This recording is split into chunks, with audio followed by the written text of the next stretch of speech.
और चलिए अब बात कर लेते हैं ट्विशा शर्मा केस की। मॉडल ट्विशा शर्मा की मौत के मामले में नए नए एंगल सामने आ रहे हैं। एक तरफ ट्विशा शर्मा के परिजन लगातार निष्पक्ष जांच की मांग कर रहे हैं, तो वहीं दूसरी तरफ अब पुलिस एक्शन मोड में नजर आ रही है। ट्विशा शर्मा मौत मामले में भोपाल पुलिस ने बड़े कदम उठाते हुए आरोपी पति समर्थ सिंह के खिलाफ लुकआउट नोटिस जारी कर दिया है। भोपाल पुलिस ने एयरपोर्ट और एजेंसियों को भी अलर्ट किया है। उधर मामले में राष्ट्रीय महिला आयोग ने 7 दिन में एक्शन टेकन रिपोर्ट मांगी है।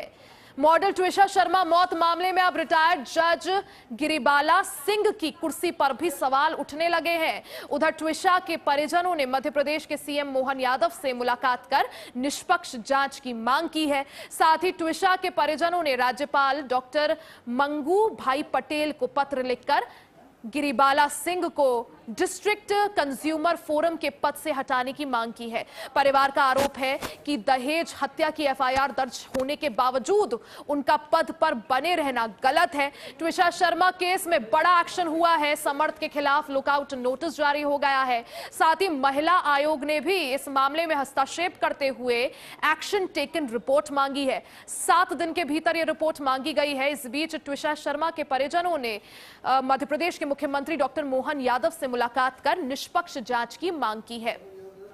12 मई को एक्टर और मॉडल ट्विशा शर्मा का शव मिला था।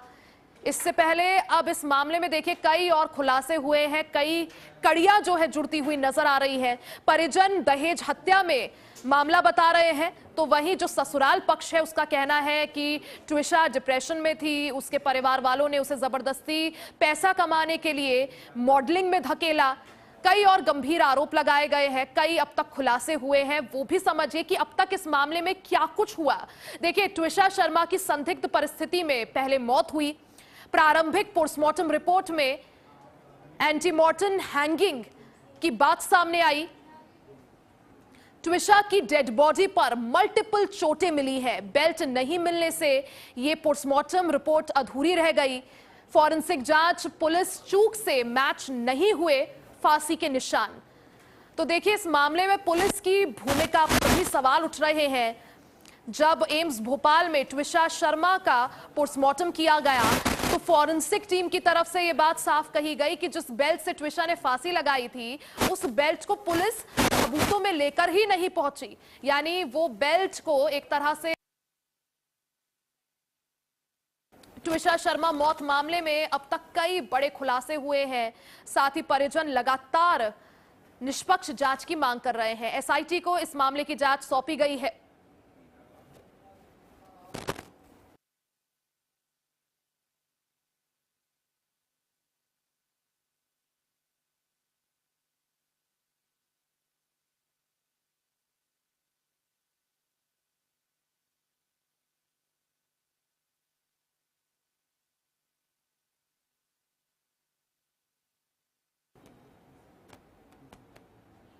ट्विशा शर्मा केस में बड़ा एक्शन हुआ है।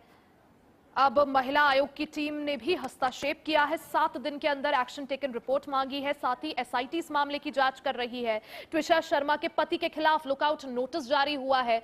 जब से ट्विशा की डेड बॉडी मिली उसके बाद से ही ट्विशा का पति फरार है। और मनीष राठौड़ हमारे सहयोगी अपडेट के साथ जुड़ गए हैं। मनीष, देखिए, रोजाना कई खुलासे हो रहे हैं।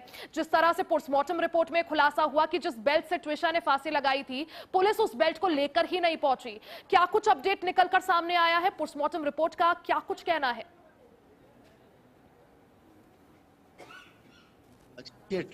मौत में प्रतिदिन जो है नए नए खुलासे होते जा रहे हैं। इस खुलासे के अंतर्गत कल ही जो है पीड़ित परिवार ने प्रेस कॉन्फ्रेंस कर आरोप लगाया कि जो गिरिबाला जो पूर्व रिटायर्ड जज है उनके द्वारा है कई जजों को फोन किया गया। उनके पीड़ित परिवार के द्वारा जो है 46 नंबरों को सार्वजनिक भी किया गया, जिनके द्वारा बताया गया कि पूर्व जज ने इन जजों से कांटेक्ट किया गया। साथ ही जो सीसीटीवी कैमरे की रिकॉर्डिंग है उसके साथ भी छेड़खानी करने के लिए सीसीटीवी रिकॉर्डिंग के जो मैकेनिक होते हैं उनको बुलाया गया। वहीं पुलिस के द्वारा भी जो बेल्ट फॉरेंसिक रिपोर्ट के लिए पोस्टमार्टम के समय पे प्रस्तुत नहीं किया गया था, वो बाद में वो जो है प्रस्तुत। बिल्कुल, देखिए मनीष, यही वजह है कि चाहे जजों की भूमिका हो या फिर पुलिस की भूमिका, अब इस पर सवाल उठ रहे हैं। ट्विशा शर्मा के जो परिजन हैं, उन्होंने भी मध्य प्रदेश के मुख्यमंत्री मोहन यादव से मुलाकात की, निष्पक्ष जांच की मांग की है। परिजनों का क्या कुछ कहना है, क्योंकि चाहे ससुराल पक्ष हो या फिर जो परिजन है यानी ट्विशा के जो माता पिता हैं, दोनों ही एक दूसरे पर गंभीर आरोप लगा रहे हैं। बिल्कुल, देखिए इसमें जो है उनकी सास का कहना है कि जो है ट्विशा इसमें ड्रग लेती थी, ड्रग एडिक्ट थी, वो मानसिक रोगी थी। वहीं उनके द्वारा बताया गया कि जो अबॉर्शन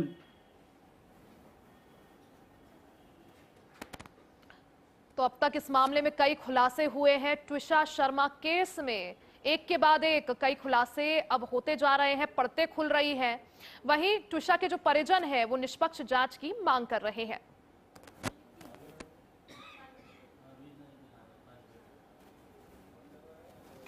खबर ग्रेटर नोएडा से है। ग्रेटर नोएडा से बड़ी खबर आपको बता दें, एक सनसनीखेज वारदात सामने आई है, जहां वेदपुरा गांव में युवक की गोली मारकर हत्या कर दी गई। जानकारी के मुताबिक बाइक सवार 3 बदमाशों ने दीपक नागर पर ताबड़तोड़ फायरिंग की, जिससे उनकी मौके पर ही मौत हो गई। घटना के बाद पूरे इलाके में दहशत फैल गई। सूचना मिलते ही पुलिस और फॉरेंसिक टीम मौके पर पहुंची और जांच शुरू कर दी। मामले की गंभीरता को देखते हुए पुलिस ने 5 टीमों का गठन किया है, जिसके बाद अब तक 3 आरोपियों को गिरफ्तार किया जा चुका है। गिरफ्तार किए गए सभी आरोपी नामजद हैं और वेदपुरा गांव के ही रहने वाले बताए जा रहे हैं। पुलिस के मुताबिक अभी भी कुछ आरोपी फरार हैं, जिनकी गिरफ्तारी के लिए लगातार दबिश दी जा रही है। डीसीपी सेंट्रल शैलेंद्र सिंह ने कहा कि बाकी आरोपियों को भी जल्द गिरफ्तार कर पूरे मामले का खुलासा किया जाएगा।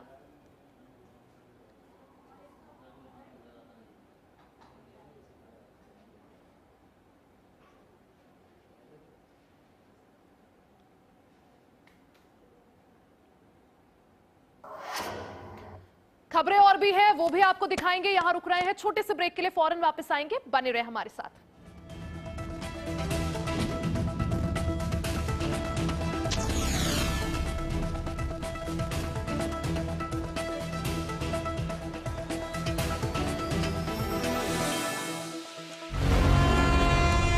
जहां हर सुबह के साथ उठते हैं नए सवाल, जहां हर ओर गूंजती है जनता की आवाज, गांव की चौपाल हो या सत्ता का दरबार, सियासी आग हो या रिश्तों का जहर, देश के सबसे बड़े सूबे की 5 बड़ी खबर। यूपी बोलता है HNN न्यूज पर सुबह 8 बजे।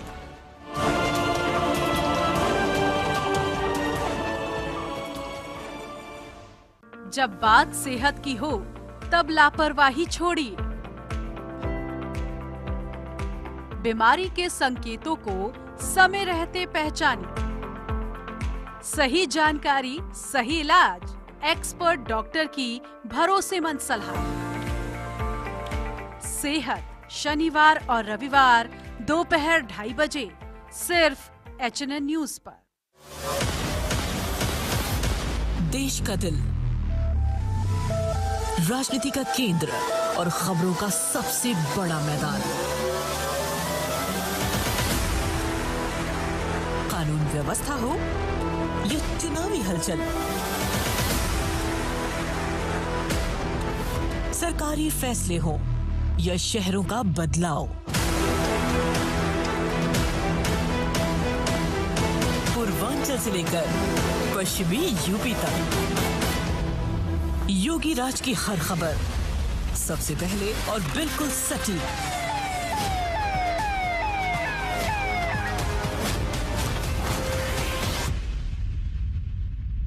क्योंकि जब यूपी बोलता है तब पूरा देश सुनता है। किसी अपराधी और किसी माफिया की हैसियत नहीं जो सिर उठा करके सड़कों पर चल सके। HNN न्यूज पर।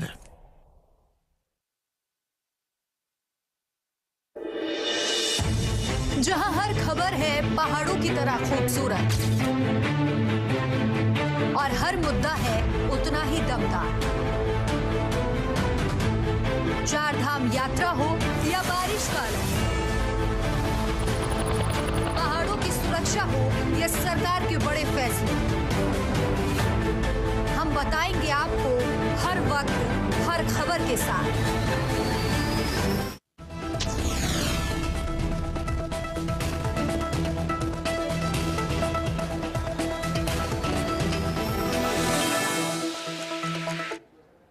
और एक बार फिर से आप सभी का स्वागत है। आगे बढ़ते हैं। राजधानी दिल्ली में साइबर अपराध के खिलाफ वेस्ट डिस्ट्रिक्ट पुलिस ने बड़ी कार्रवाई करते हुए अप्रैल 2026 में 79 आरोपियों पर शिकंजा कसा है।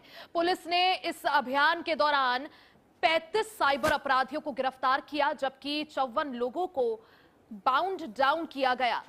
इस कार्रवाई में डिजिटल अरेस्ट, फर्जी इन्वेस्टमेंट और APK fraud, fake detailing app और म्यूल अकाउंट्स जैसे संगठित साइबर नेटवर्क का खुलासा हुआ है। पुलिस ने छापेमारी के दौरान cash, SIM card, ATM card, mobile phone और अन्य डिजिटल उपकरण भी बरामद किए हैं। जांच में करीब 40 करोड़ रुपए के साइबर फ्रॉड नेटवर्क का खुलासा हुआ है, जिसमें से 1 करोड़ 11 लाख रुपए की राशि समय रहते सुरक्षित की गई और 51 लाख रुपए पीड़ितों को वापस दिलाए गए। ये कार्रवाई दिल्ली समेत कई राज्यों में की गई, जिसमें बड़े साइबर गिरोहों का नेटवर्क भी ध्वस्त किया गया है। वेस्ट दिल्ली साइबर पुलिस को बड़ी कार्रवाई जो है उन्होंने की है। अप्रैल में 80 से ज्यादा साइबर अपराधियों पर शिकंजा कसा गया, 35 आरोपी गिरफ्तार किए गए, 54 लोगों को बाउंड डाउन किया गया। डिजिटल अरेस्ट और ऑनलाइन फ्रॉड नेटवर्क का ये बड़ा खुलासा, जिसमें 80 से ज्यादा गिरफ्तारियां हुई है, करीब 40 करोड़ रुपए के लेन देन का भी खुलासा हुआ है। राजधानी दिल्ली में साइबर अपराध के खिलाफ वेस्ट डिस्ट्रिक्ट पुलिस ने बड़ी कार्रवाई करते हुए अप्रैल 2026 में 80 आरोपियों पर शिकंजा कसा है। कुल मिलाकर 89 आरोपी हैं जिन पर शिकंजा कसा गया है। पुलिस ने इस अभियान के दौरान 35 साइबर अपराधियों को गिरफ्तार किया, जबकि 54 लोगों को बाउंड डाउन किया गया। इस कार्रवाई में डिजिटल अरेस्ट, फर्जी investment scam, APK fraud, fake detailing app और म्यूल अकाउंट्स जैसे संगठित साइबर नेटवर्क का खुलासा हुआ है। आए दिन आप सुनते रहते होंगे साइबर ठगी के कई मामले सामने आते हैं। कई लोगों को साइबर ठग अपना शिकंजा जो है उस पर लगाते हैं और कई लोगों को ठगते हैं। इस बीच डिजिटल अरेस्ट के भी मामले बढ़ते जा रहे हैं। पुलिस ने शिकंजा कसते हुए साइबर ठगों को गिरफ्तार किया है। 89 साइबर ठग गिरफ्तार हुए हैं। 40 करोड़ रुपए के साइबर ठगी रैकेट का भंडाफोड़ हुआ है। कई साइबर ठगों की गिरफ्तारी हुई है। इस बीच पुलिस पूरी तरह से एक्शन मोड में है और सिर्फ अप्रैल के महीने में 80 से ज्यादा गिरफ्तारियां हुई है। डिस्ट्रिक्ट में अप्रैल के महीने में साइबर अपराधियों के खिलाफ एक विशेष मुहिम छेड़ते हुए कुल 89 साइबर अपराधियों के खिलाफ हमने कार्रवाई की है, जिसमें से 35 आरोपियों को हमने गिरफ्तार किया है तथा 54 आरोपियों को अन्य केसेस में बाउंड डाउन किया है। इस पूरे अभियान में हमने digital arrest, fake dating app में वीआईपी मेंबरशिप दिलवाना, म्यूल अकाउंट, डिजिटल अरेस्ट ऐसी अन्य कार्रवाइयां शामिल है, जिसमें लगभग 40 करोड़ की साइबर ठगी से जुड़े नेटवर्क का पर्दाफाश किया है।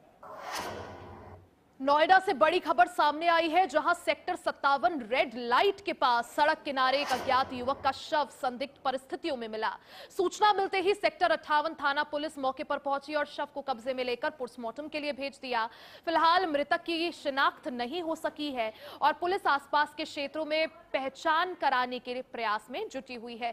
पुलिस ने पंचनामा भरकर आगे की विधिक कार्रवाई शुरू की है और मामले की जांच भी की जा रही है। ग्रेटर नोएडा से खबर, जहां नोएडा के सेक्टर 57 में अज्ञात युवक का शव मिला है। अभी तक मृतक की शिनाख्त नहीं हो पाई है, जांच जारी है। पुलिस ने शव को कब्जे में ले लिया है, पोस्टमार्टम के लिए भेजा है। अब हर पहलू से पुलिस इस मामले की जांच कर रही है। नोएडा के सेक्टर 57 में रेड लाइट के पास संदिग्ध अवस्था में एक शव पड़ा मिला। पुलिस को जैसे ही इस शव के बारे में सूचना मिली, पुलिस मौके पर पहुंची, शव को कब्जे में लेकर पोस्टमार्टम के लिए भेजा। अब पुलिस हर पहलू से इस मामले की जांच में जुटी हुई है।